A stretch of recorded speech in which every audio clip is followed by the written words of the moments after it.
A water utility called in outside help for something boring. Their billing system was acting strange. Customers were complaining about payment records. Nobody thought it was a security problem at first. Then the responders started mapping what that billing server was actually connected to, and they found the valves. The same aging machine that took credit card payments from customers also carried the control logic for water flow and for the chemicals used to treat the water. And when they pulled the logs, the settings on those chemical valves had already been changed. More than once. By the end of this, you'll understand something most coverage of water hacking gets backwards.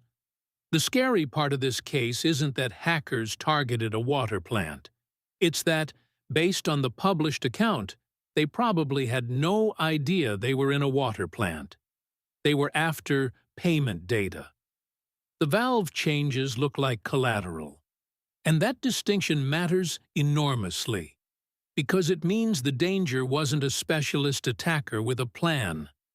It was ordinary opportunists brushing against physical infrastructure by accident.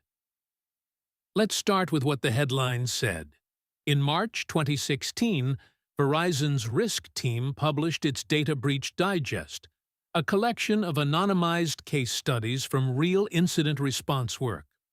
One case involved a water utility given the fake name Kemuri Water Company. The press picked it up fast. The story became, hackers broke into a water plant and changed the chemicals in the drinking water. Some outlets pushed it further than that. The utility was never named. Its country was described only in general terms, and the technical detail was limited to what Verizon chose to publish. So the headline version is roughly right, and also missing the part that makes it frightening. Start with the machine at the center of it.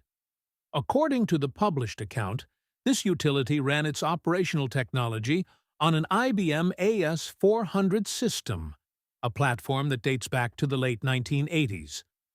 Old, but genuinely reliable, which is exactly why utilities keep them running. The problem wasn't the age. The problem was the consolidation. That single system handled valve and flow control for hundreds of programmable logic controllers. And it also held customer billing data, and it also served the internet-facing payment application. One box, multiple worlds, and only one person in the organization knew how to administer it. Which raises the obvious question: how does anyone reach that from the outside? The published case describes a web application flaw in the internet-facing payment portal. That's the door. I'm not going to detail how it worked, and honestly it doesn't matter much, because the class of flaw involved is the sort of thing web developers were already being warned about a decade before this incident. It was not exotic. It did not require a nation-state. It required a public-facing form, some patience, and a system that had never been segmented from anything else. But the flaw is only half the story. The other half is credentials.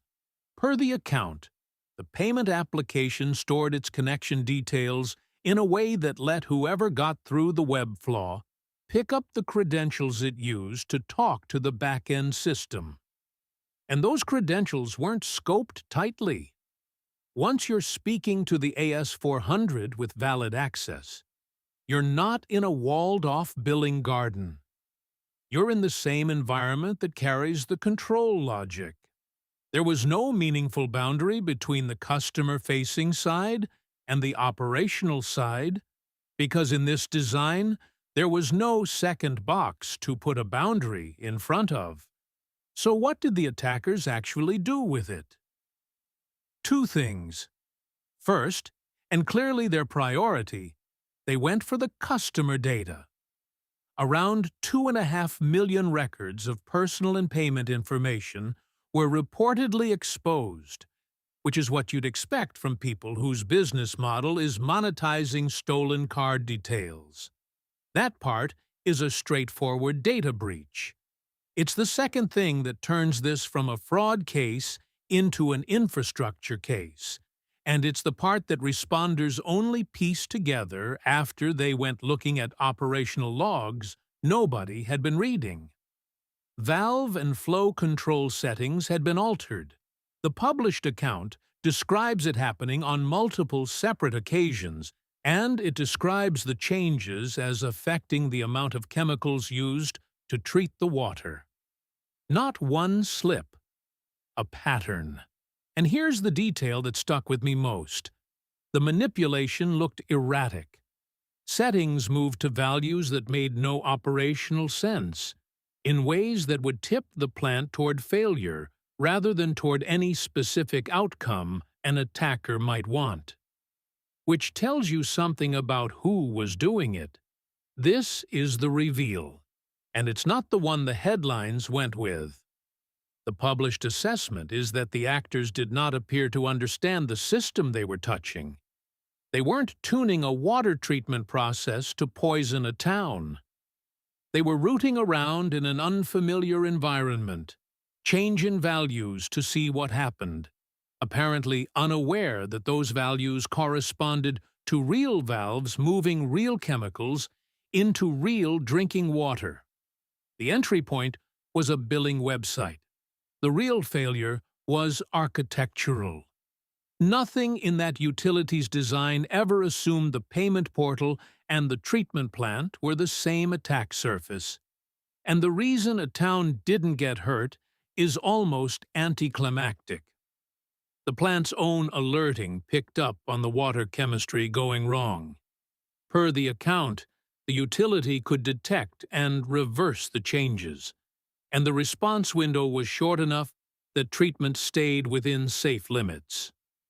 Not because the intrusion was caught, because the process controls behaved the way process controls are supposed to behave.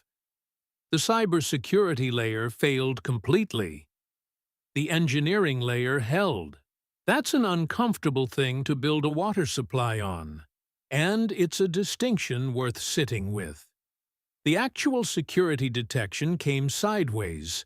The utility called responders about billing anomalies and unexplained changes to its systems, and it was during that engagement that investigators reviewed logs on the AS400 and found the unauthorized access, plus a history of connections from IP addresses tied to previous suspect activity. Nobody had been watching those logs. The system was capable of recording what happened. The organization just didn't have anyone reading it, because there was one administrator carrying the entire platform. And that's not a staffing problem you can patch. Why this case still gets cited years later? Small water systems in the United States run in similar conditions. Thousands of utilities serve small populations with tiny budgets and no dedicated security staff. CISA has repeatedly issued advisories urging water and wastewater operators to get Internet-exposed control interfaces off the open Internet and to stop relying on default credentials. Those advisories exist because that exposure keeps being found. Kemuri is the clean case study of what that exposure costs. If you want more of these files, subscribing genuinely helps this channel keep doing them. And there's a lot left in the archive. So consider what nearly happened here versus what was intended. Nobody sat down to attack a water supply. Somebody wanted card numbers.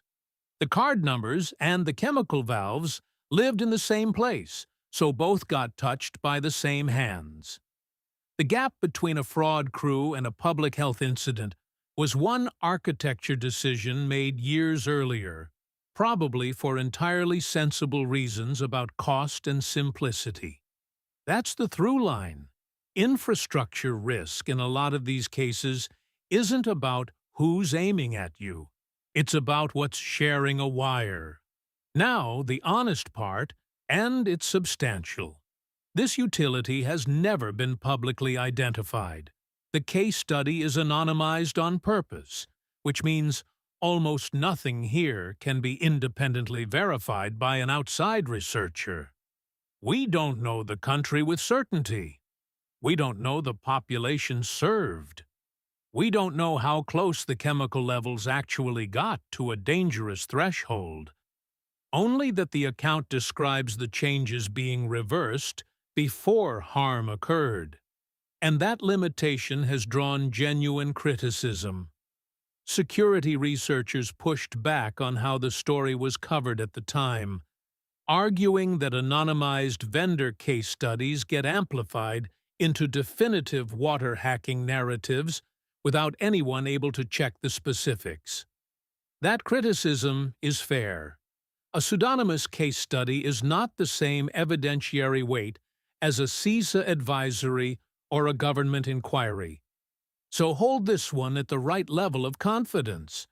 What Verizon's team described is a documented incident response engagement.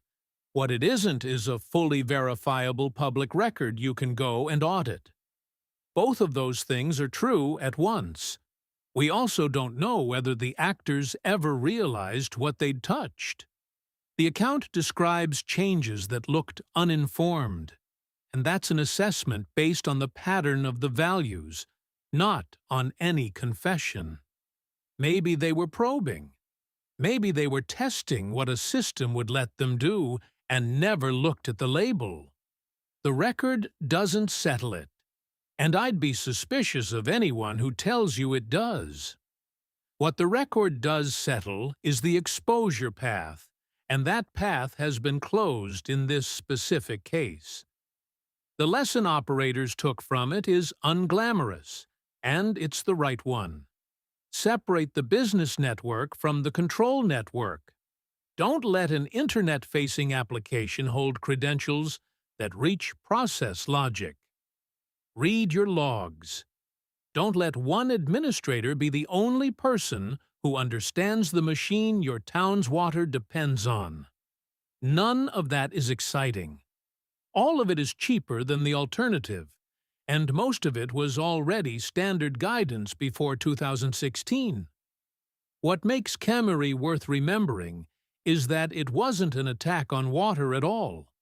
It was a card fraud job that happened to have its hands on a treatment plant, and the only thing standing between those two facts was the plant's own alarms doing their job. Next file, we're going somewhere with a name and a paper trail. A documented case where an internet-exposed control interface at a small utility was found by people who weren't even looking for it, and the advisory that followed named exactly what they touched.